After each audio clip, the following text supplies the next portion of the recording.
Hey team, welcome back to another episode of the Strength Game Podcast. I'm your host, Nick O'Brien, and this is episode number 168. The Strength Game is a weekly podcast dedicated to discussing all things physical culture with the coaches, athletes, iron enthusiasts, and experts deeply embedded in the strength game on both sides of the profession, both as coaches and as competitive athletes. I want to thank everyone who has subscribed to the show, has liked, shared, commented, continues to provide us guests and feedback along the way. All your support allows us to continue to bring on expert guests and highlight more individuals in the strength game, just like our guests today. Also, want to take this time to thank our sponsors.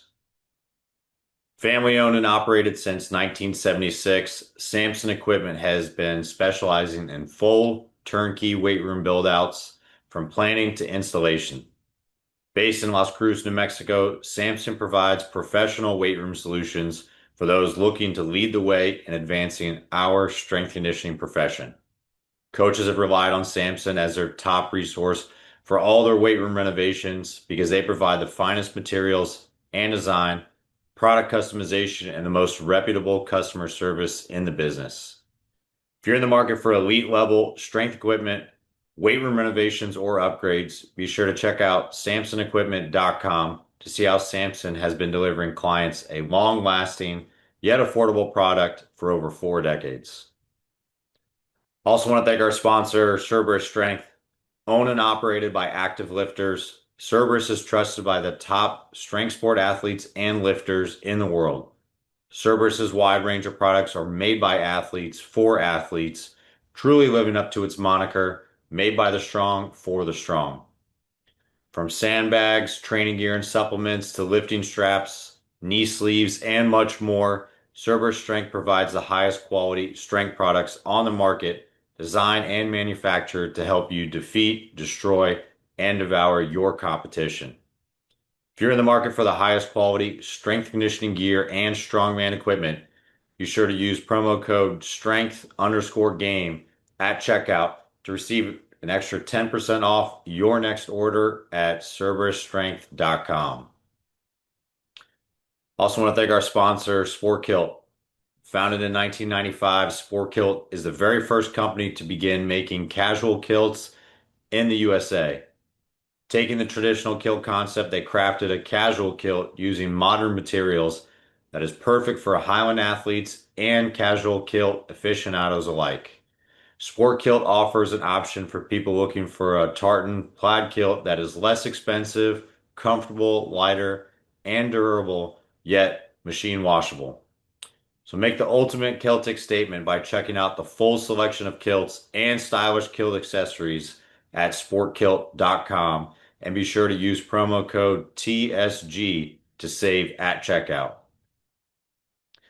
And in this week's episode, I am joined by Jordan Betz. Jordan is a strength conditioning coach in the tactical and special operations communities, known for developing the world's strongest operators. Betz started his work in the tactical strength conditioning setting in 2018. He first began his career in college, first as a volunteer assistant coach with his alma mater, Texas A&M University-Commerce, from 2013 to 2014. From there, he interned at Rice University before becoming an assistant strength conditioning coach at the University of Wyoming from 2015 to 2017, and then transitioning into the tactical coaching world.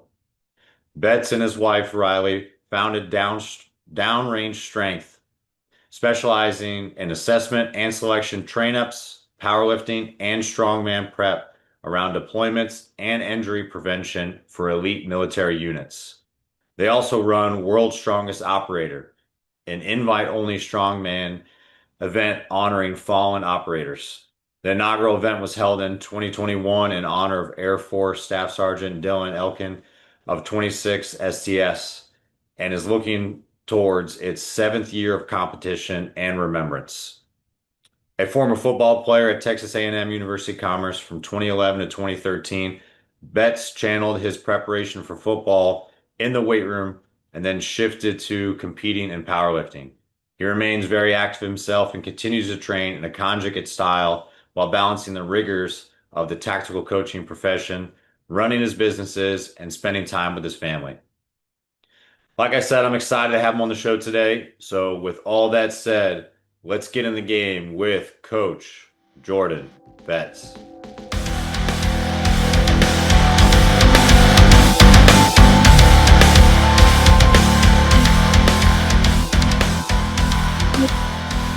What's going on, everybody? Today, I'm excited. We've got Coach Jordan Betz on the show from Downrange Strength. What's going on today, man?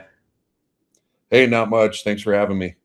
Hey, I appreciate you coming on. I know we were chatting for a long time before this. We're similar kind of backgrounds, collegiate, moving into that tactical space, working with a lot of different people all around, like throughout our careers. You got a pretty illustrious like athletic background into your coaching career. So I'm stoked to get you on today and kind of see the similarities of our situation and then kind of learn about some of the differences and how you approach training and then yourself and then with the athletes you end up working with. So hey man, let's kind of kick it back to how things usually get started for coaches and for guys that really love the strength game. How'd you get involved in lifting, training, and then like football eventually? So, lifting and training wise, I would say kicked off because I was the most painfully average athlete, to be like more than frank. Um, my love for athletics was like far past my abilities. And so if it wasn't for strength training, I don't think I would have made it past like little league, to be honest. And I wasn't one of those dudes who like was already out there athletically and then found the weight room. Um, Athletically wise, I was like painful, dude. And so after I started like anytime I could touch weights, I tried to because like my parents were really good at getting me physically active. I always had to like go run, push-ups, sit-ups, and all that type stuff. And then weights always fascinated me just because you had WWF, you had Arnold movies, Rocky, and all that stuff. So I think I feel bad for kids nowadays because they have like Justin Bieber and like Twilight, and we had a lot of cool growing up in my era. We had athletics. You had Shannon Sharp, Bill Romanowski, Mike Alstott. So everybody was a powerhouse, and so anytime I could like see weights and touch weights, I was always like very just like one track mind, like just would go at them. And so I would say about eighth grade.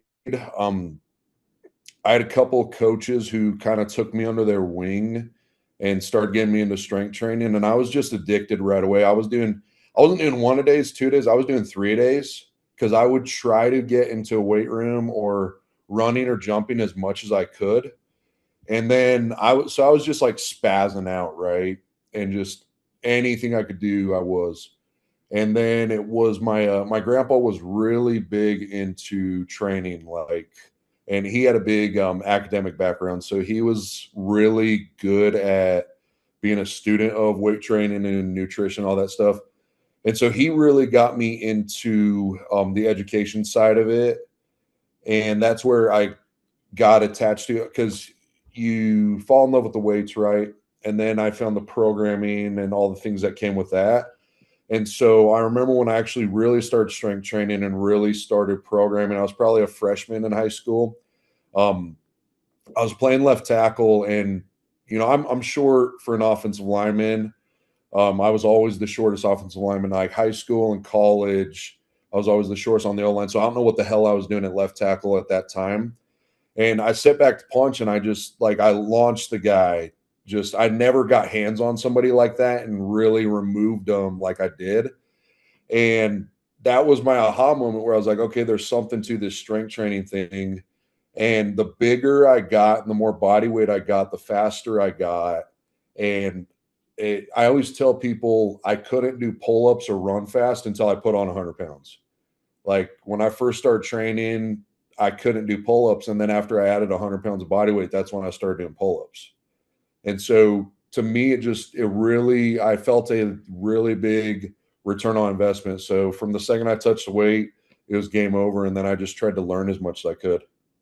No, it's awesome. It's a that aha moment is always cool too, and especially when it happens like in a game or a practice or something like that too, where especially if you've been training for a while and you're not really sure like what the payoff is because I mean nowadays instant gratification or like people trying to see as quickly as possible like what you want to see a PR every day. It doesn't happen, but when you have something like that, like it clicks, it solidifies, like that's huge. And I think you're right too. A lot of guys end up finding the weights and then programming, and then they start kind of diving into the weeds of it, like T Nation, Elite FTS, like all these Yes. bodybuilding magazines. Like that's really like when you're like deep into the weeds and like now you're fully like invested three times a day training and everything too. Like you're bound to like make some mistakes and just kind of try anything because probably at that point in time anything works as well.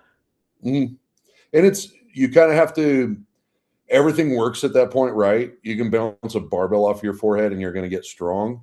But that's the big thing is you have to remember for whatever worked at early isn't going to work later. And so you have to get out of that mindset and actually start learning how to program. And I think you probably said the most valuable thing already in this podcast that I've heard in months. Like early T Nation and early Elite FTS, I can't recommend enough for anybody listening to this. If they take one thing from, I'm going to recycle off you, but if they take one thing from me, because you already nailed it, was like early 2000s Elite FTS and T Nation was gospel. Yeah, those were awesome. I mean, that's kind of how I think like T Nation kind of came in like sporadic. Like I would find the ones I was looking for. I don't think it was one of the places that I'd go and like just read everything. It was like I picked and choose. But when it was elite, it was like reading specific coaches' blogs and like going through their training logs and then all the articles. And then I think that's what too, like as I was a GA, started kind of spurting off and started reading the coaching blogs like Buddy Morris's or like Coach X and like Todd Hammers and like they're all sprinkled in there. Mark Watts, like all those guys like were on there and already so many years under their belt. It was so cool to kind of see what they were doing for their own training and like because it was daily pretty much like you could see what they were doing and they kind of talked about their thoughts as well as like what they were doing with their athletes or how they would spurt it off and that's kind of I think that was one of the biggest things for me like keeping a manual training log like I still have all mine from probably like 2009 2008 like all in spiral binders and I still do it like that I know it's inefficient as hell but for me, it's I don't know if it's nostalgic, but it just kind of keeps everything organized so I can write notes down and I can reference them all the time. But yeah, those were so pivotal, I think, early in a career. I don't know what nowadays like young coaches coming up like really go to, but if you want to see some old school stuff that works, go back there. Hey, so Yeah, I don't know. I feel bad for now go on. you. Can you hear me? Yeah, yeah, yeah. Okay. Yeah, I don't know what the hell they're looking at now because I don't know if I'm too like get off my grass old, but dude, we had some gold when we were coming up. Like you said, dude, the Coach X shit and Tom Mislinski, and there were some hitters on those old Elite FTS logs, and that was really when I first saw the Buddy Morris Tom Mislinski. That was like my first intro to Elite FTS, and it was, dude, I was hooked. Like that was the first thing I saw. And actually, what was cool, not to, dude, I told you I'm going to get super CTE and super all over the place on this, but Miss Linsky, we got put in contact with each other, Milo and I. This is probably almost a decade back, but dude, he was so damn helpful. And I was trying not to fanboy. I was trying to play it cool. I hope I did. But he was so helpful and did not disappoint. I was like, dude, this is the Milo from Elite FTS. And, not to discount all the other shit he's done, but from, him being such a big influence in like all those early Elite FTS dudes, I was like sitting there just trying not to, like, I was like, dude, play it cool. I hope some of those coaches, I'm sure they do know, but how impactful they were writing those articles and like how cool it was for like Dave to keep those on there. Even like when I remember when the website like turned over and like people were like, wait, I can't find any of the articles. And he's like, they're archived. You got to go back in here. And there's like a secret kind of backdoor way to do it. He's like, the website's crashing. I gotta update it at some point. But I mean, those guys were so impactful, and for someone that before I got to like my grad assistant position and had like people surrounded, and even in there, like seeing what other coaches that were more tenure were doing was huge because I had a boss like when I was at Salisbury for my grad school, but the grad assistants that I was either there with, like in the same year, or the ones right ahead of me, like they don't have as much experience. They're 1 year ahead, so you can kind of like bounce ideas off of them, but they don't have it really all figured out. And when we're looking at some of those articles, you feel like those coaches do because they've got 10x year experience. So you're really being able to pull from them. But you kind of already like alluded to it, like getting into coaching and stuff too. Like you went from like high school playing, I know you played in college as well. Like you learning all this stuff and trying to get like more invested in the bar and like training and programming and coaching, like when did you know that coaching was going to be the avenue you really wanted to pursue, like leading into college coaching, the graduate assistant position as well? So for me, I as soon as I found out, strength training was a thing, I was like, I got to be around this shit for the rest of my life. Like, I don't know what that entails, but I'm never leaving a weight room. You will never get me out of a weight room. And so I didn't know what that looked like, right? And where I played high school ball, like we didn't have strength and conditioning coaches. We had like the recycle, bigger, faster, stronger programs. So I was fortunate enough. I had some very, very, very talented powerlifters take me under their wing when I was in high school.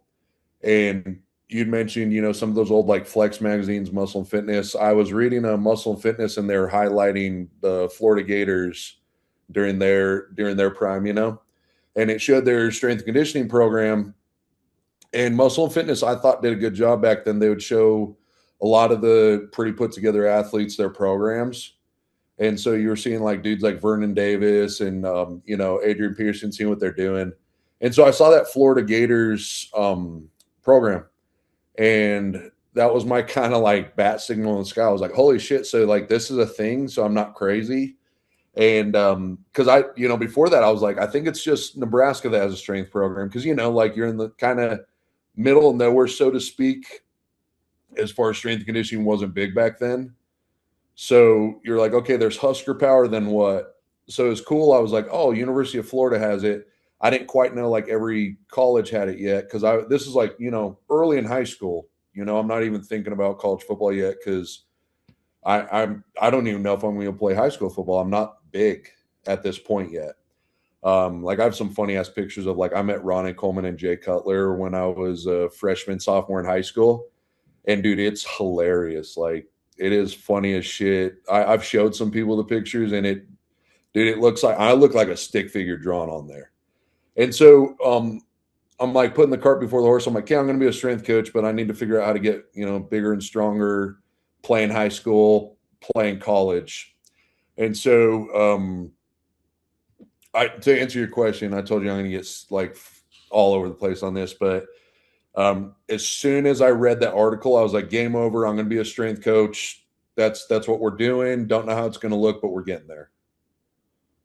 Yeah, that's perfect. I mean, you found out like you wanted to do it, but like no high school kid is going to be like a strength coach yet. And like you don't even know the depth of and like breadth of like how many strength coaches there are in like the college or pro setting too. Because I mean, back at that time, it just wasn't like in people's face as much as it is like now. Now strength coaches are getting like pieces on ESPN before football games, and you like they're like getting notified, like you can see who it is like during a game. Like it's kind of easy to spot them. Maybe it's just because we know them and like we kind of know their tendencies, but back then it wasn't as prevalent as it is now. So I mean, you got to keep training and everything too. So like when you went to college, you were in like you're playing football at that point in time too. Like, were you balancing that coaching side too? Because now you're taking that athletic career, you're trying to transfer it over to coaching. Like, how was that kind of being an intern volunteer while you were still playing, if those kind of happened simultaneously? It was cool because my coaches knew what I wanted to do. They knew I wanted to go into strength conditioning. They knew that I was doing powerlifting comps as much as I could, mostly under aliases, because like I I would kind of do my powerlifting comps around like my injuries, right? So I had three knee reconstruction. So up to date now, I've had seven surgeries, but in college, my career ended after my third knee reconstruction. It was ACL, MCL, meniscus, torn quad, dislocated patella was my third one. I had three ACLs, and so my coaches knew that they had seen some like videos on YouTube of me competing, and they were like cool about it. But I was like, it was kind of like, I thought they didn't know, but they sure shit did. And so they were super helpful. And then I started training in the off season with Josh Bryant, and he was, that was a dude who I kind of got connected through off like the Elite FTS logs, right? Because I had followed his career. I was always fanatical about the bench press, and he was the youngest dude to bench 600 at 22. So I'd always followed his career. And he started coaching out in Texas. So I was like, oh hell yeah, like that's right down the road, an hour from me. So I'm going to start working with him as much as I can. So I would, again, burning the candle at both ends. I was doing all the football stuff. I'd go train with him as much as I could, pick his brain, and then it was my senior fall camp, and it was a Thursday. We were doing inside run, and I should have known an injury was coming on because like the day was going too good for fall camp. Like, your legs are dead, and all of a sudden it's waking up, and like practice is going good. I was having a damn day. Like, it was one of those weird days in fall camp. You're like, dude, I could do this shit. Like, because fall camp wears you down. Nobody wants to be there. And I was having too good of a day. So I get rolled up. I look down, my kneecap is not where it's supposed to be. And I'm like, well, damn, like, I've torn my ACL. This is the third time now, but so I kind of got this stuff down where I was like, oh, full blowout looking at it. Well, dude, the sports med staff's across the field doing gobbledygook. And so I put the shit back in place, and that's when it like kind of hurt because I guess there's a technique to it. And when I put my knee back into place, I chipped a bone off the back of the kneecap. So our head AT, who I had a good relationship with, he's like, dude, what are you doing? I'm like, well, what the hell were you doing, dude? Like, you're across the field, like doing, whatever. And so, anyways, it was the next day in film. Our offensive coordinator comes up to me, Coach Storm, and he's like, hey, you're going to start coaching sooner than you thought. Let's go. And so that was kind of sick, because there wasn't time to overthink anything. It was like, oh, sick. Like, yesterday I was a football player. Today I'm a coach. Let's go. And so I start out on the football staff. Our football staff was awesome, man. Colby Carthel down to SFA. They were so damn good to me. And so I started coaching, but I really wanted to be in strength and conditioning. So I was kind of like talking them into letting me be in the weight room as much as I could. So I was doing offensive line and then in the weight room every hour I could, 5 a.m. softball to freaking 6 p.m. cheerleading. And so that was kind of how that kicked off. Yeah, that's cool. I mean, it's unfortunate too. Like, a lot of coaching stories end up being like injuries or like not finding full potential, or finding your full potential as an athlete and realizing like you're mediocre, like Mm. in whatever kind of world you want to like frame that in. But I think it's cool too, like that you're well aware, maybe now, maybe not in the moment, like there was no time to think, like you were just thrown into being a coach.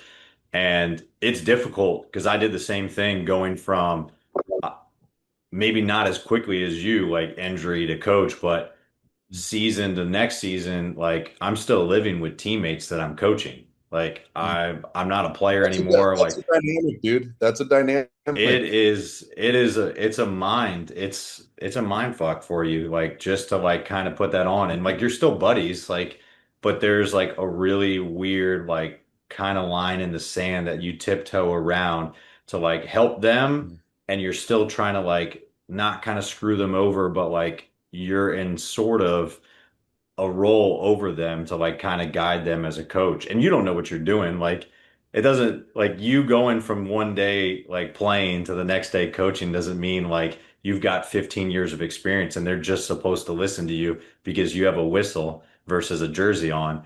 It's Yeah. such a hard thing to kind of do that. Like, what do you think maybe helped in that moment? Was it like what you said, just getting in the weight room more and working with teams that weren't your teammates? Like, what was something that like maybe helped you get past the playing career so quickly to help you kind of like bridge the gap and jump towards coaching when you can't just gain experience that fast? I think my teammates, I think what helped was they already knew I was 100% weight room. And so they already knew I was on path to what I wanted to do. So they never tested me or like tried to play bro. They were super awesome because they were like, hey, this dude's doing what he's always wanted to do. Um, and so that's where I kind of felt in a weird way a lot of excitement when I got injured. Cause I had to wait. That shit was such a grind because I had to wait. There was so much swelling from that blowout and the tear and the quad tearing. I had to wait 4 months before I even got it operated on. I couldn't wear a Chuck without Chuck Taylors, man. I had to have unlaced. My freaking cankle was so bad. Like, so the swelling was so bad that it held up everything. So in my mind, I'm just like focused on like, okay, dude, we're just gonna focus on the controllables. My teammates were awesome. All the other sports were awesome because I think in this profession, the quickest way to air quote get ahead, there's no quick way to get ahead, but the quickest way to make the process a lot easier on yourself is just be passionate because when they can just freaking smell it on you and see it on you that you're all weight room and all you give a shit about is that barbell, they can't help but either buy all in or they better pretend they're all in because you're going to counteract it. If they don't like the weight room, well, god damn it, you're going to like it around me.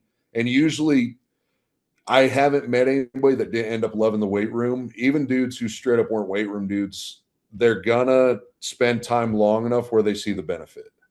Yeah, for sure. I mean, that's what it is. Like I've tried to tell athletes a lot of times, whether it be now working with tactical athletes or like in the past working with collegiate athletes, like the ones that you could tell like kind of forced to be there. Maybe they understand like this is a means to an end, but like trying to convince them that like this is important and like at the end of the day, you might not enjoy this, but like be I'll be damned, like you're gonna respect this because Mm. this is what's going to help you like perform your best, like try to mitigate injury and be on the field or whatever, be on the ice, like be on the court, like as long as possible so you can do the things you love to do and like why you came to school or like why you joined like the military, like that is what my job is to do. So even if you don't understand the tie-in now and understand the importance, like you're going to fake it and you're going to do the work because you might not thank me now and you might hate me now,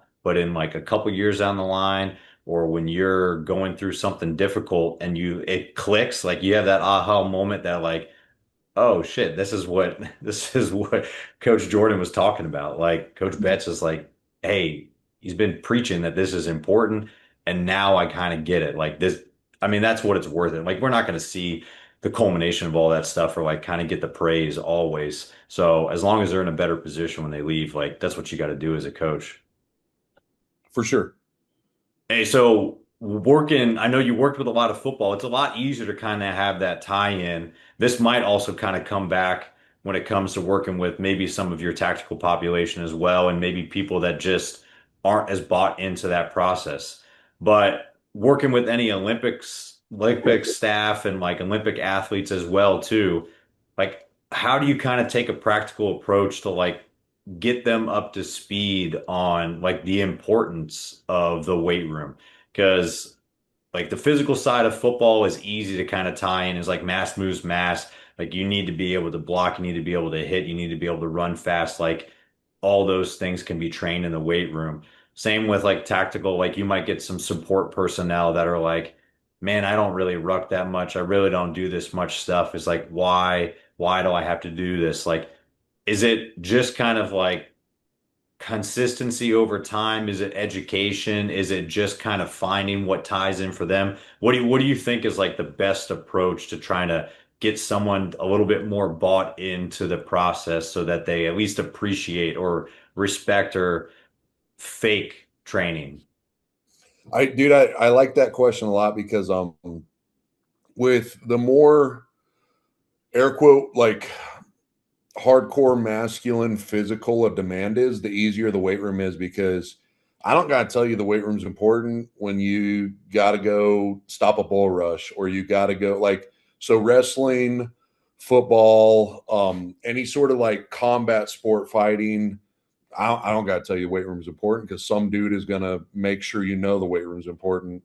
And my first so at A&M Commerce, which is now East Texas A&M, Guy Morris, the head coach I had before, Coach Carthel, dude, a legend of the game, NFL 15-year NFL player. He used to say the first three plays of the game, you're going to know if you're strong enough, and you're going to know if it's going to be a hard day. And so, yeah, with those sports, the combat sports are very easy. The weight room sells itself. With the I'll use this example for like cheerleading, right? So 6 p.m. was our cheerleading at East Texas A&M now.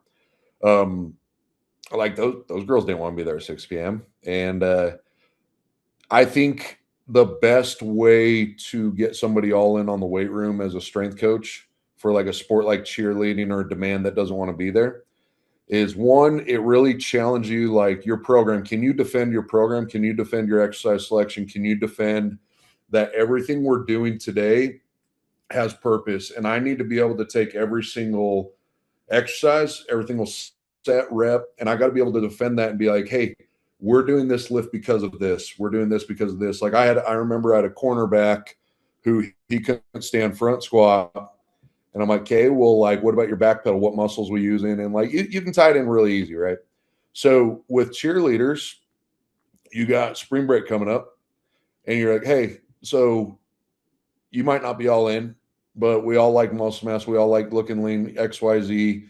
Um, legs, we all like leg definition. What's going to give us leg definition? Lifting heavy. We start to see these changes over times, and like the weight room is going to be a better teacher over time because you start. I always say like 4 weeks, you're going to feel the difference. 8 weeks, you're going to start seeing the difference. 12 weeks, like it's all in if you've been consistent for that 12 weeks. So, dude, we got the cheerleaders where those girls were getting after front squat harder than any group I've ever seen because they were seeing those physical changes. And that's the best way to get somebody all in is everybody wants to see physical changes, whether they admit it or not. Everybody wants to see the physical changes. And so that's my big thing is be able to defend the program and why we're doing everything, but also let consistency be the teacher over time. And they start moving those rocks over time, they're going to see a pretty good return on investment over that 4, 8, 12 weeks. And then they're going to be, they're going to be telling you what worked on the program, not the other way around. Yeah, and that return on investment and getting that feedback from them too, like once they are bought in, like that's the hardest part. And that I've talked to like interns and young coaches all the time too. And I think one has actually asked me too before I've actually had to explain it to them. I was like, I'm gonna coach my dick off in the off season. And then my goal is like in season to kind of be a little bit more hands off and let the players kind of lead.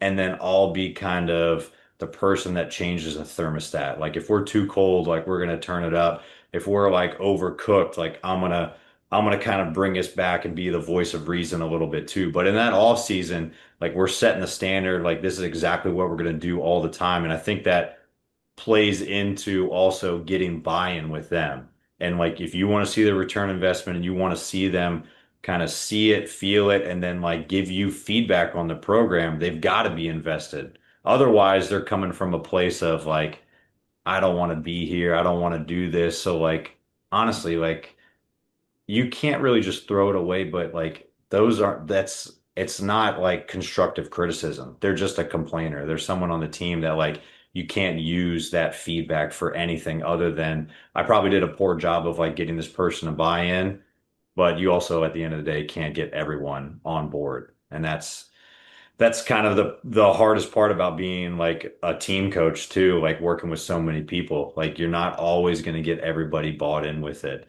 Um, but no, I love that too. Like thinking about that in like the increments of like chipping away over time and building some consistency, because that's going to be the ultimate teacher for them. Is just are they coming back day after day, and then they're starting to see it, they're starting to talk about it, they're starting to feel about it, and then they're in, and that's awesome. Kind of touch on how we kind of made that switch. Like obviously, like you spent some time at Rice, like your alma mater at Wyoming as well.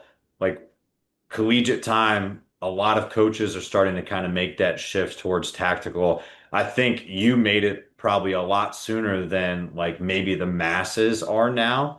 I know some coaches nowadays are kind of like they're already set their sights on tactical, probably the same way that like when we were first coming up, we're like, we're going collegiate because that's kind of the place to be. That's what we want to do. But a lot of coaches now are trying to go into tactical. What was kind of like your rationale or reason like to kind of switch over to that side? And then what do you think like coaches that are looking at just going straight into tactical might be missing by skipping over like team sports, collegiate or professional? With I like dude, I like both those, so I'm trying not to like skip ahead on anything because I really like both those. The switching over, man, it was kind of funny because like tactical is still fairly new, right? And really, like we're looking at decade and a half of like serious tactical strength and conditioning.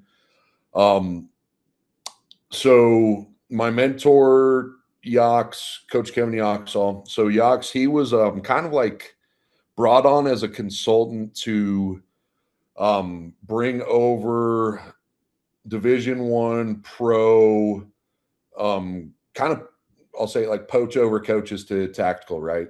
And so he, I'll say that, um, shit, maybe, yeah, I don't know. So because Yox is just one of those dudes, like whatever the job he's doing, he does a damn good job. So it worked. I went over, and so it was the winter conditioning of 15. And dude, we had a god awful year that year at Wyoming. We were 2-10, Nevada state champs. The only two games we won was UNLV and University of Nevada, Reno. And so, dude, it was a bad damn year. And you know how that goes. Like, you don't make a bowl game. And I remember seeing my family at Christmas, and they're like, "Oh, it's great to see." I'm like, "Well, if you guys see me next Christmas, it's really not great." And so he had like hit up myself, a bunch of coaches, and was like telling us a little bit about it, the tactical side. And really, man, it had nothing to do with, I was just interested because it was so different than what I'd been doing. And I loved the athletic side, I loved the football side. But I like the challenge set of, um, there's so many more programming and coaching challenges on tactical, and I don't know why I'm such a weirdo, but I get really attracted to challenges. Um, and so I talked it over with a few people in my circle, and I loved it. And I was like, hey, I'm gonna put kind of a bookmark in this and circle back to it because like the coaching, like you work your ass off in the athletic world, and I felt like it was just way too early for me to leave, right? So I was like, I'm gonna definitely circle back to this, but it's not the right time. This is 15. And then and so we had a couple more good years, like really good years. Next year we went to a conference championship. And so we went from, ass in 15, 16. The team we're playing in the conference championship, their AD is literally like calling our heads. He wanted everybody drug tested. He's like, there's no way that this team is the same team as last year, like this roster. So it was a cool, win for strength and conditioning because, my good friend Russell Dennison, he comes on as the director, and there's, kind of arrows pointing at what made that change, right? And especially if you saw how bad our defense was those 2 years, it definitely wasn't the defense playing ball. Nothing against those dudes, because we had a hell of a defense coordinator coming the next year, and that's when everything was just rocking. And so I was there 15, 16, 17. And so I put a filler back out there, and I really was like, man, I want to, adventure this, because I was interviewing some other places too for athletics. But I wanted the tactical side to work out, even though I was like had some athletic interviews going on and some different places. And my wife now is kind of funny, because a couple of them were like cities we really wanted to move to, and I was like, I just don't know. And so I kind of got brought onto the tactical side before I had a landing place, and then it was working out to a few different spots, so I made that leap over. And honestly, long story short, like, I think timing's everything. Um, I'm glad I did, and I'm glad I did when I did. Just the way everything kind of moved in athletics, it felt like a really good time to get into a tactical, and a really good time, hindsight, to get away from athletics.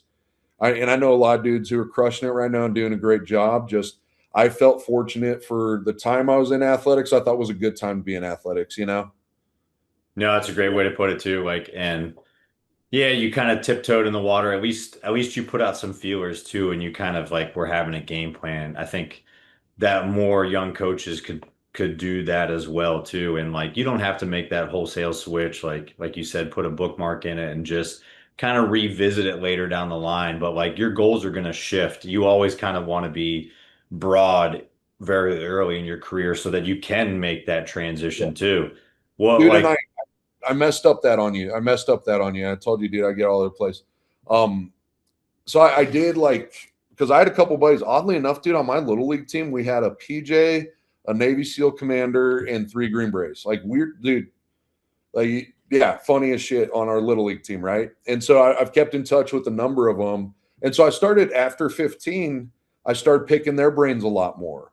And so 15, 16, 17, even though I'm still with football, I started working on tactical like way early. And because the thing about strength conditioning in this game is it's a freaking long game.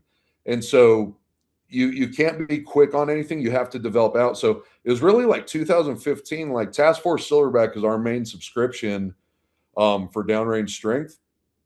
Dude, that started in 16, really, the landscape of it.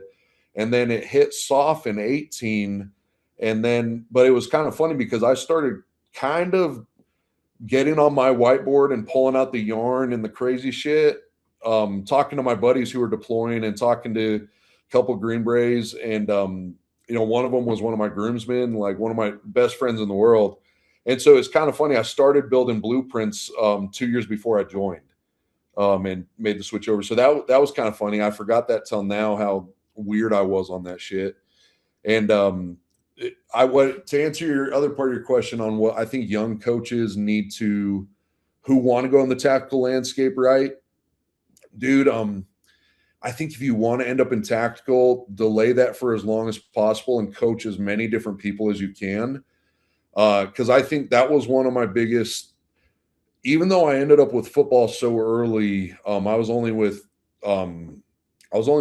Olympic, technically speaking, for less than a year, which drove me insane because I loved coaching Olympic. I love coaching cheerleading, softball, volleyball, soccer, basketball. I love coaching all of it. And I love those athletes.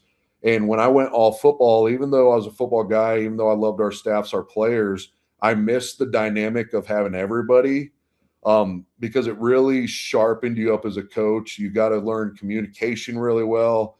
You have to learn all the different sports, and it's just GPP, right? It's GPP for lifting and coaching form.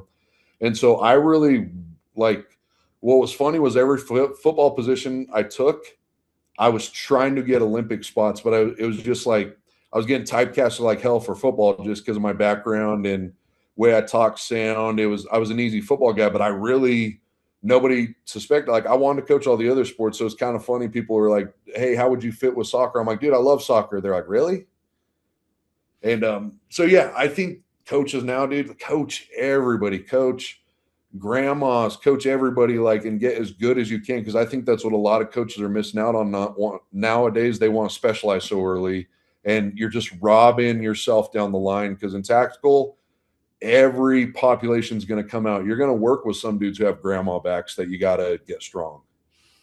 Yeah, I couldn't agree more. Like I think you really nailed it because I mean, even with how some of the contracts work and like the amount of experience that you have, like I won't say every single one, like in every branch and every like single strength coach or how they kind of want to word it is looking for non-entry level coaching jobs, but they are looking for people that are very well rounded because to your point, you're gonna, even though it's like a quote unquote team or like a company, a battalion, a squadron, like whatever it is, like whatever the kind of unit echelon is, you're gonna have so many different types of people on it. You're gonna have different tendencies, injuries, like people coming from different backgrounds. Like it's not this necessarily the same being in a unit that's unified as it is being on a soccer team that plays soccer. Like, because there's so many more commonalities you're going to get from like an Olympic sport or football versus like being with a military unit that's coming from backgrounds that played all those different things. So you have to be able to have conversations with people. You're going to have to be able to program slightly different. And if you don't come in very well rounded, you're going to kind of flounder a little bit when it comes to the tactical setting because you might be very specific with something, but if you can't at least hold a conversation or go look for that information for what are your service members, like they're not going to come back for you as a resource. They're going to look elsewhere. And that defeats the whole purpose of you being a coach embedded with them to try to help them like with their readiness and like their recovery and like lethality overall. Like that's the whole point of you being a contracted coach. Yeah, and I think the have you watched Mindhunters on Netflix? No, I haven't seen that. Oh, dude, so good, so good. And well, it's like so it's all about like the early serial killer profiling, right? And I'm going somewhere with this. So, um, I think with coaching, what happens a lot of times, like the more broad your populations can be, the more coaching you can do.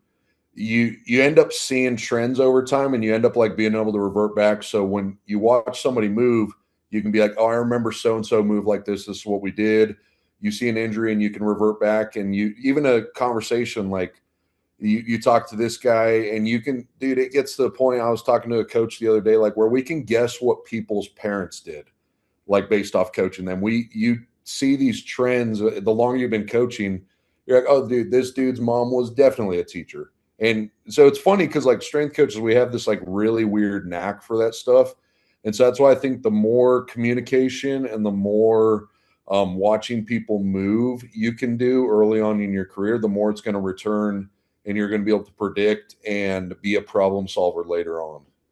Yeah, having like an inch deep, like mile wide, and being able to kind of pull out some of those experiences and stories and stuff too. Like one, you keep people's attention. Two, you can have a conversation with everybody, and then you already kind of know some of the things that are going to happen ahead of time, and you can kind of predict it.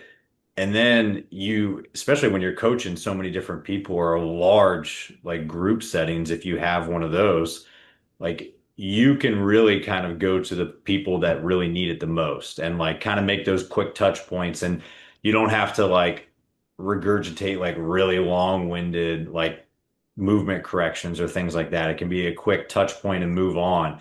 And that I mean that comes with experience, but I think to your point too, like it comes with broad experience too with working with different populations, different people, different age groups, everything before you kind of get to a more specialty, like maybe niche group that has higher stakes in a sense too, when it comes to like working with tactical population where like they have no off season at the end of the day and like their jobs, their livelihoods, like their lives and their buddies' lives are on the line too. Like you can't just toy around with periodization. You really need to like know what you're doing and give them the right dose in that day. Yeah, and I think the you nailed it with like the correctives and the coaching cues. the shorter and more direct those cues can be, and you can revert back to those old sports or different populations you work with. Because my cues with a football player are going to be totally different than volleyball, and my cues with an operator, and even dude, like you could say my cues with a Green Beret, a controller, a PJ are all going to be different. And so by you being able to find those commonalities later is going to save you a lot of time, because you can Yeah. even tell it's pain tolerance too. That's the other thing that people don't realize with working with different sports. If I know a guy has a football or a wrestling background, man, I'm going to pull back on him a lot quicker. If somebody has a sprinting background and or a sport where they need to feel 100%, that sprinter's pain tolerance is not going to be the same as a wrestler.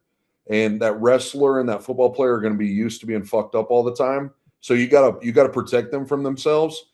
That sprinter in some other sports, you got to be like, hey man, it's all right to feel bad on certain days. Wrestler, if that dude's feeling bad, we better pull back. No, that's a great point too, because I know working with as many sports, like because I was primarily like Olympic sports like through all my collegiate style, and like I did have like some sports that like I gravitated to where I moved on towards, but you still get different people in those large groups.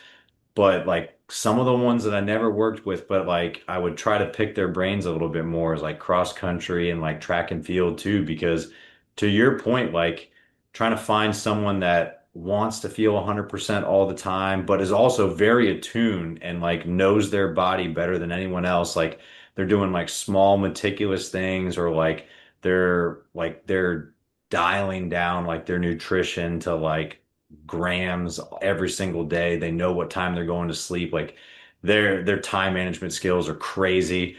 Like you're gonna treat them, and you're gonna speak a different language when it comes to programming stuff with them. And you can't just kind of hit them with a hammer all the time, or just throw something on the board and think that everybody else is going to interpret what you're trying to say the same, or execute it with the same intensity, like with the same intent. So you have to be able to kind of like translate that to the individual person. And then if they don't get it, like be able to have a conversation with them and make sure that they're doing kind of what your intent is, not just like figuring it out them on their own, if that makes sense. Yeah, no doubt. Hey, so kind of talking about like maybe some of those things that you end up having to do with like some of these people that are really like alpha, or like really just kind of like pushing the boundaries. Like, I don't want to say alpha all the time, but like really just go-getters that are always like down for the cause, like are always trying to do a little bit more, always competitive. How do you kind of like balance between kind of being the force of like the voice of reason with them too? Because you don't inherently want to take kind of that killer instinct out of them and that competition and that fire, but you also have to know like when too much is too much, know a little bit of like what their schedule and like what's coming down like the pipeline for them long scale, so that like you can save them from yourselves, but you don't like hamper them to the point, because they might go home and like you take out conditioning because they're like redlining. They're just going to do it on their own. So like how do you kind of like either have that conversation with those individuals and let them go on certain days, but also like kind of bring them back and like down regulate on some other days?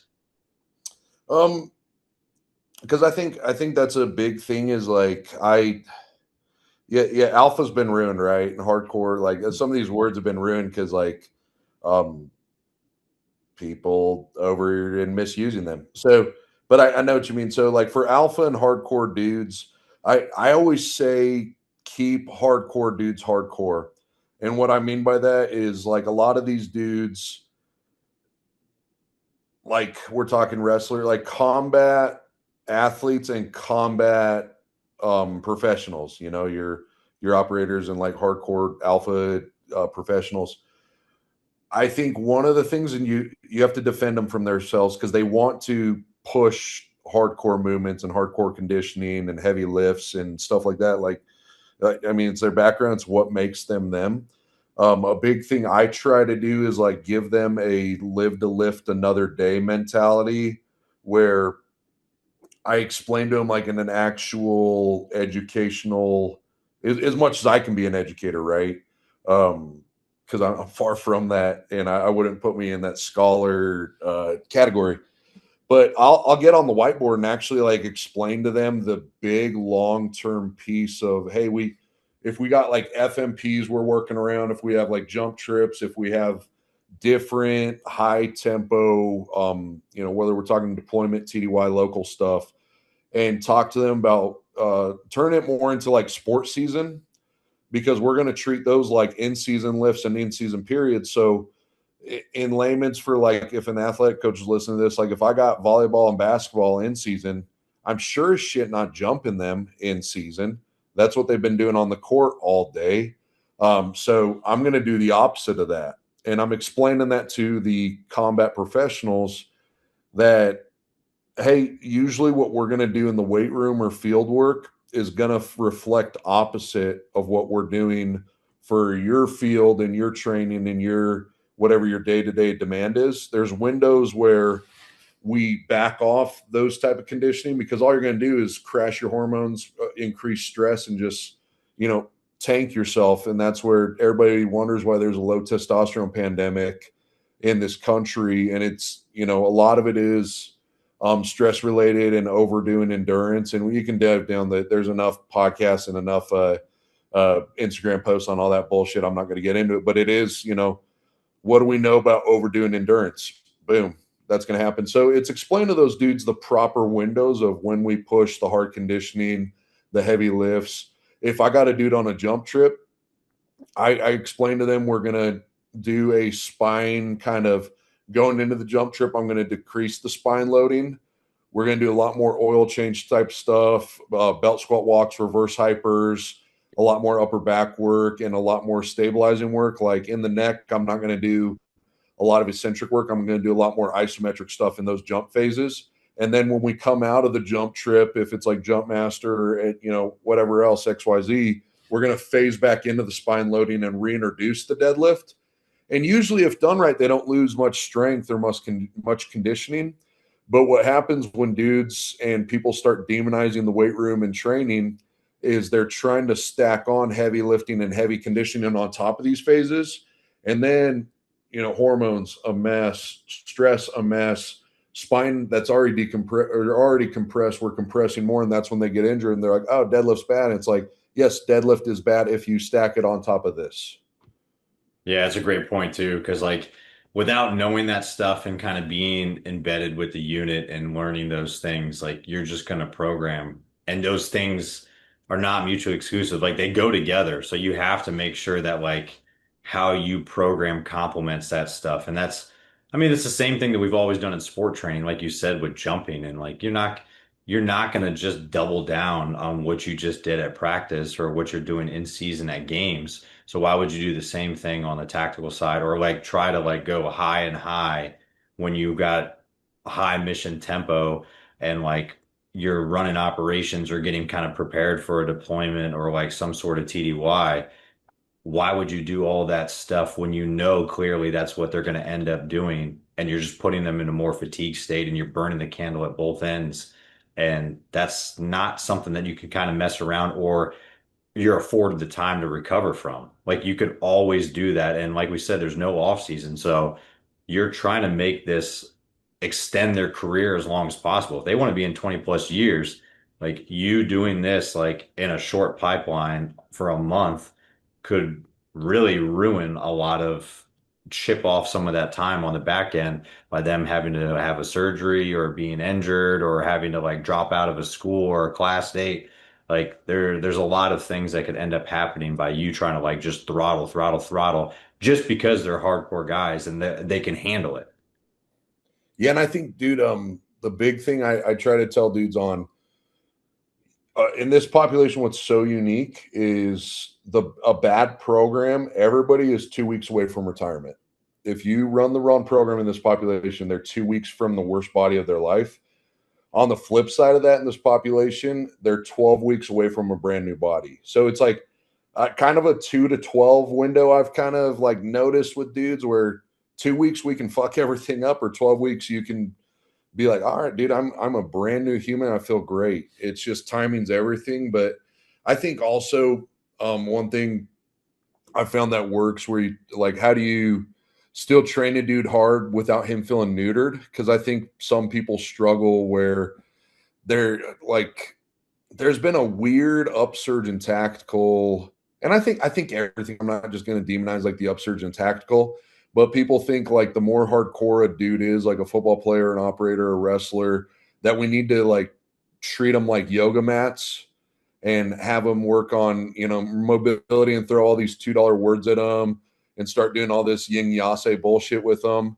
And it's like, no, dude, at the end of the day, they still need to, the more hardcore your demand is, you need to train hardcore, but you need to do it in an intelligent way where they're filling that tax without it breaking down the body. And there's different ways to do that. So I think it's finding those really good, I call them lymphatic lifts and lymphatic training, where we throw in components that doesn't make it so harsh on the body, but it's still mentally and physically very stimulating. So they're getting all that strength work and that power work and that speed work, but the recovery time is that they're still ready to go. And finding those for conditioning and strength is crucial.